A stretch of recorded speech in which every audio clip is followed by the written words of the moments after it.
It is now an honor and a privilege to introduce this year's recipient, the VFW Americanism Award. Mr. Tom Clark, a fellow VFW member, served in the Army from 1976 to 1979 in Germany, and then worked briefly for the VA before becoming a teacher. In 2005, Clark rejoined his service as a member of the Indiana National Guard deployed to Afghanistan in 2006.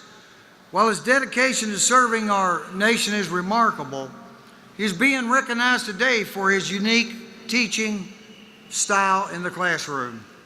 In his early days of teaching, Tom Clark noticed that students were disengaged from the military. In an effort to change that, he created the Gold Star Honor Roll Project, requiring students to conduct extensive research on fallen heroes exclusively from Indiana, with the ultimate goal of profiling every service member from Indiana who perished in the line of duty during war. The research was done by Mr. Clark's students isn't typical of your average high school history class. It's not uncommon for his students to reach out to the fallen service members' families, and the students has gone as far as Ireland and in France in the name of their projects.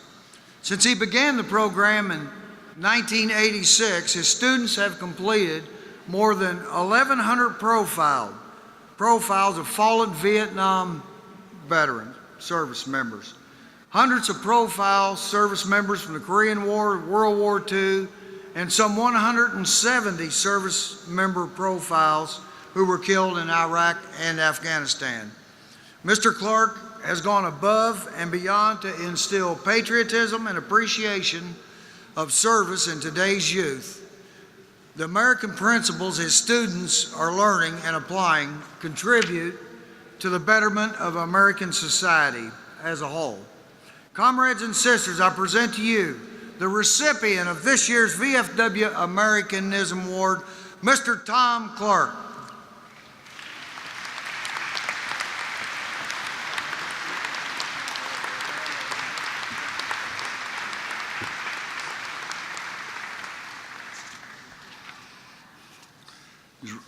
And the citation reads, in special recognition and sincere appreciation of faithful and dedicated service to the United States of America, and especially to the fallen service members from the state of Indiana. As a high school history teacher, he worked tirelessly to instill patriotism and appreciation of military service in America's youth. His lessons go beyond the classroom as he brings America's fallen heroes to life for his students. This commitment to continue serving his nation is true to the ideals, traditions, and values of the Veterans of Foreign Wars United States, in witness whereunto we have hereunto set our hands in the official seal of the Veterans of Foreign Wars of the United States this 21st day of July 2014, approved by the National Council Administration, signed by Commander-in-Chief William Thine and John Hamilton, Adjutant General.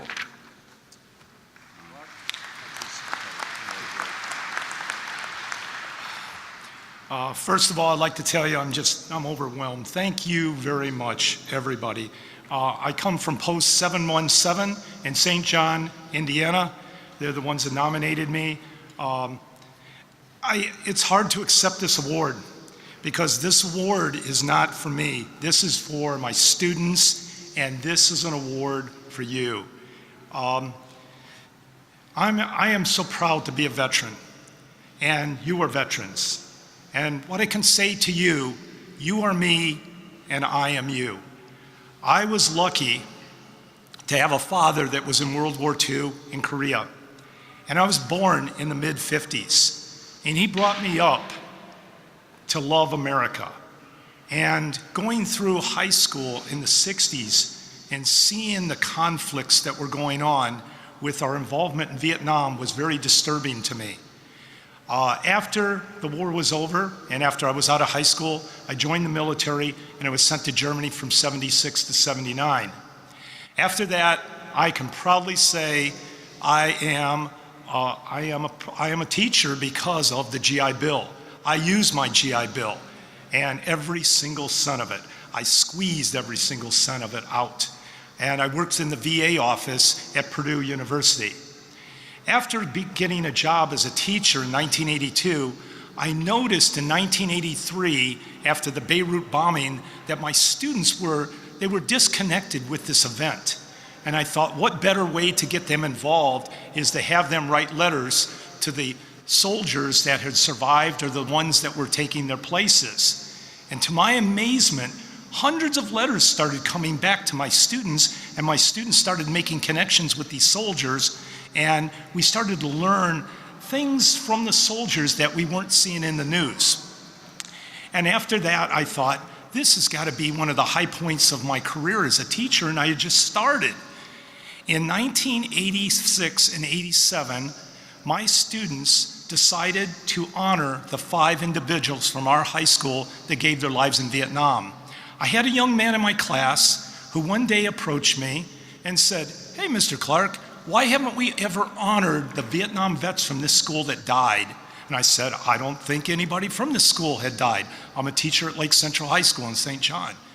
And he came in with 2 names to my amazement. And then it was summer. Over the summer, I found 2 more names. And then we started on a project with 7 students to honor those 4. But then we found the 5th boy, a boy who had received the Navy Cross. He was killed on May the 8th of 1968. His name was Darrell Trent. And it was incredible that a community as large as ours and a school as large as ours had no idea that these 5 young heroes had given their lives for this country. And so what we did, we decided to find all 5 families. We decided to get a piece of the wall that was left over and to do a plaque. And we had a wonderful ceremony with about 400 or 500 people. And if it hadn't been, at that time, for the VFW members that attended or helped me, I would never have been able to complete that. And I thought, once again, this has to be the high point of my career. The next year, I was approached by numerous students saying that they wanted to do the same thing. I'm from Northwest Indiana. I thought when they approached me that there would be about maybe 40 casualties from Gary, Indiana, and Hobart, and Highland, Lake County. To my amazement, our county lost 261 young men. And I thought, what have I got myself into? Because we started going out and we started interviewing the Gold Star families. And I'll never forget the first one I went out. There was a lady named Ina Kazaya, and she had lost her son named Fred King in 1968. And he had served his 365 days in Vietnam. And he was coming home. And she kept on watching for him and watching for him. But young Fred had gone down to the airport, and somehow his paperwork had been messed up. So they told him, you have to go back to your unit and wait for 2 more days. In those 2 days, young Fred and another individual, being the type of people they are, volunteered to go get all of the combat uniforms that were in the laundry point for the guys that were still had to serve. Their Jeep hit a landmine. Mrs. Kazaya told us that on that day, she was watching down the street. She saw the Army car pull up 5 houses down from hers on Montana Street in Hammond, Indiana, and the 2 casualty officers came up. She told me and told my students that she fell to the ground, and she said, as long as I don't answer the door, my son's still alive. And her husband, who was a Korean War veteran, combat veteran, told her she had to get up, she had to answer the door, and then the horrible news came.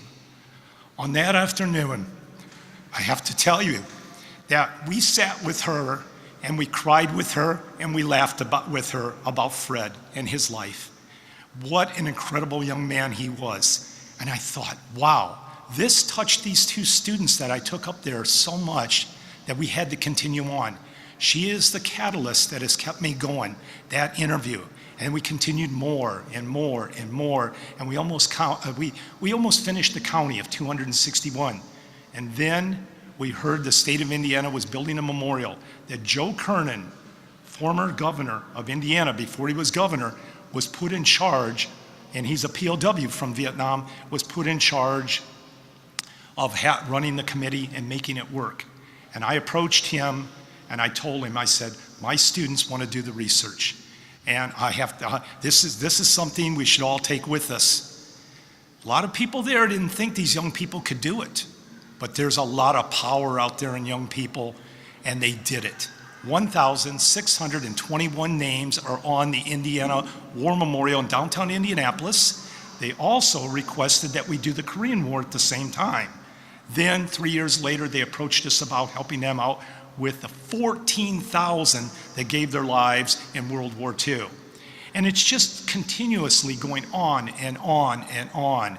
My classroom looks like a garage sale. There's stuff everywhere. It's like a museum. And these kids love this kind of stuff. They love hands-on. They love touching these families. We have Vietnam vets come in. We have survivors from the Holocaust come in. We have World War II veterans come in. But I could have retired 3 years ago. And I decided in '01 after 9/11 that I wanted to go back in. And they kept on saying, "You're too old, you're too old, you're too old." And every year I'd ask again, and then they'd say, "You're too old." Finally, in 2005, they said I could go. And I said, "I thought you said I was too old." And General Ambacher, the TAG of Indiana, was able to get me back in. I served 1 year in Afghanistan. I am so proud of that. I can't begin to tell you how proud I am of serving this country. And that gave me eligibility to be in the VFW, to say back to you, thank you. Thank you.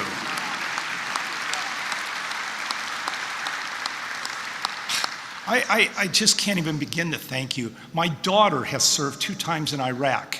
My grandson is down here. My daughter, Melissa, is over here. And my wife who put up all these years with all of my crap, okay? I mean, without her, I mean, how many wives would people at my school thought I was crazy to go away for a year, to leave the school and go away. But as Mr. Stroud, I hope he's here, Mr. Stroud said something in a speech that I heard a couple months ago. He said, "It's the right thing to do," and that's why I did it. Thank you very much.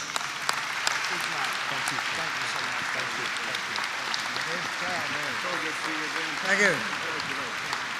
What a great youth project that is.